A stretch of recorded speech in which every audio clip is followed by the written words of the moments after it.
ओम शांति।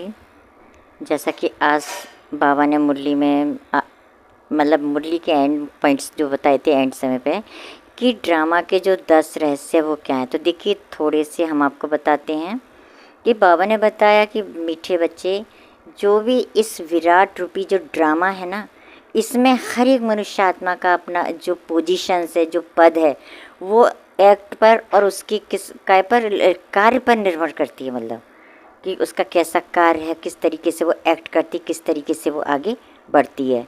फिर बाबा ने बताया जो भी जीवन का जो ज्ञान है वो मर्ज रूप में स्थापित करती है। मतलब वो फिर दूसरा पॉइंट्स बताया था बाबा ने कि इस ड्रामा में जो भी मतलब होता है काम, वो मतलब ड्रामा के निश्चय अनुसार ही हो सकता है। इसमें देखिए ड्रामा भी कुछ नहीं कर सकता, जो भी हम करके आए वह सब इस ड्रामा में ही निश्चित है। फिर बाबा ने कहा कि संगम युग का जो स्वीट समय है जो बहुत अच्छा है, इसमें हम जितना भी आगे बढ़ेंगे तो आगे मतलब कोशिश करते रहें और आगे बढ़ते रहें और अपना पद पोजीशंस को संभाल के रखें, ठीक है ना। फिर बाबा ने कहा सहन करना भी एक अपनी अलग कला है।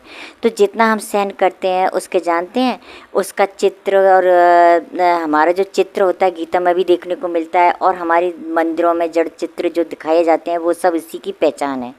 तो बाबा कहते हैं कि सामने वाली भी आत्मा कहती है कि मैं इसको इतना कह रही हूँ, इतना बोल रही हूँ या कह रहा हूँ, तो ये इस पर तो कोई फ़र्क नहीं पड़ा। क्यों? क्योंकि हम तो सहनशील आत्मा है, हमको तो आगे सिंहासन मिलने वाला है ना, ठीक है। फिर बाबा आगे क्या कहते हैं, क्या कहते हैं बाबा आगे बढ़ाओ, ठीक है, क्या कर, क्योंकि जो भी हम काम कर रहे हैं ना वो हमारा हर कार्य भगवान साक्षी होकर देख रहा है, चाहे हम अच्छा कर रहे हो चाहे बुरा कर रहे हो। लेकिन क्या कहता है बाबा कि उसको बाबा देखता है और साक्षी होकर वो देखता है, ये जानने की कोशिश करता है कि देखते हैं कि मैं ये वही आत्मा है मेरी, जो मेरे वही मीठे प्यारे बच्चे हैं जिनको मैंने देवी देवता बनाया था, आभूषणों से उनको गहनों से सुशोभित किया था और इतना सुंदर उनको देवी देवता बनाया। क्या ये वे वही मेरे बच्चे हैं?